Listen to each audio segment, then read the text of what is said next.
Welcome back to Marketing Champions here in Daily Ad Brief. I'm Howard Walpoff, your host. Again, we're talking about marketing with marketing experts from around the country. Today, we're in Houston, Texas with Tom Augenthaler from 551 Media. And Tom, welcome to our conversation today. Hey, thank you for having me, Howard. I appreciate it. Well, we appreciate having you here and excited to learn a lot more about you. So why don't you start us off with sharing how you got your start in the marketing industry? I got started through PR when I was working for HP. I was part of their worldwide PR team, and back in '08, '09, the economy was doing really poorly. So I was forced to look for other means to get to our customers. And because so many media outlets were closing at the time and were shutting up, going out of business, whatever. So I started working with bloggers, and that sort of led into the whole influencer thing. Back then, nobody even called them influencers. Everybody just sort of called them bloggers. Yeah, at that time, bloggers really played a major role in the industry because they had an audience, and you can become part of being found by their audience by co-blogging, a guest blogging, and having some connectivity there. So, really is a historic value of where we are now with influencers. But you're spending a lot your focus with the influencers of today. And how did you get yourself in that direction? Well, I ran a number of successful campaigns while I was at HP, and I had an opportunity to leave the company at around, it was late '09, and I jumped to a small consultancy, and that consultancy focused on influencer marketing. And at that point, the word influencer marketing was starting to get used, but it was still sort of more word of mouth, things like that. And when I joined them, almost immediately HP came knocking on the door saying, "Hey, we'd like to do an influencer marketing program with you, but we want to do it for the enterprise division," which was a different division than the one I worked in. I worked in what was known then as the personal systems group, and I handled consumer laptops on a worldwide level for the PR team. But so this was a completely different division. I knew people in there, of course, and I knew how the company operated.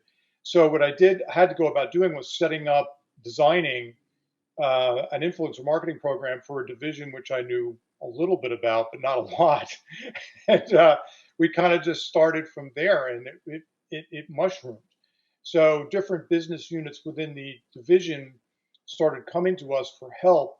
And over the course of time, we ended up running something like 35, 45, something so along those lines. The number somewhere in there, probably about 40 maybe, events for HP Enterprise, and that involved on-campus events, which we organized, or industry events, which we participated in.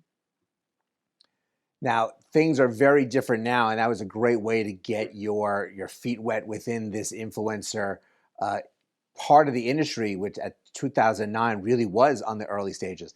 Things are a whole lot different in 2023. How are you utilizing influencers now for campaigns for your clients? Yeah, it's a great question. It's changed a lot, like you said. So the content that's produced is a bit different. The attitude of the sort of personalities that are out there are much greater. There's much greater choice now than there ever was before. There's areas in which didn't exist at the time. So there's a whole artificial intelligence community, fintech, things like that. So what I do is I primarily work with venture-funded SaaS companies that are looking to drive demand through creating content that can separate them from the competition. And that content is best generated through influential people who already have the ear of the prospective buyer that they're looking to reach. So these days, instead of just blogging, many of them operate as independent analysts or consultants. Some of them are pure content creators, but I'd say in the B2B space, that's not the norm. So, they offer a variety of different services too. So, like I said, it could be advisory. Some of them can do like writing projects, whether it's writing white papers or forwards to white papers. They can co-host webinars. So there's all sorts of different activities now which weren't available then. Well, it really is such thorough opportunities that you're providing your clients with all the different aspects. It's not just someone getting up on TikTok to speak on your behalf of your product. There's so many different ways to get your message out and utilize influencers in the process. So we thank you so much for sharing all this with us today and for joining us. Hey, thank you for having me, Howard. And, I'll look forward to coming back sometime. And thank you all for joining us as well.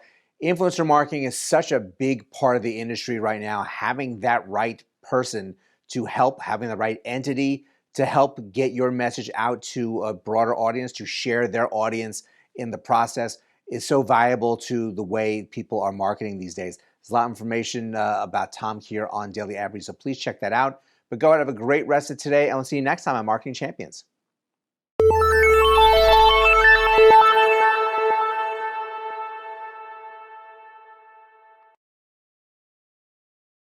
Simplify presents Addressable CTV, combining the power of TV with the targeting and attribution of digital.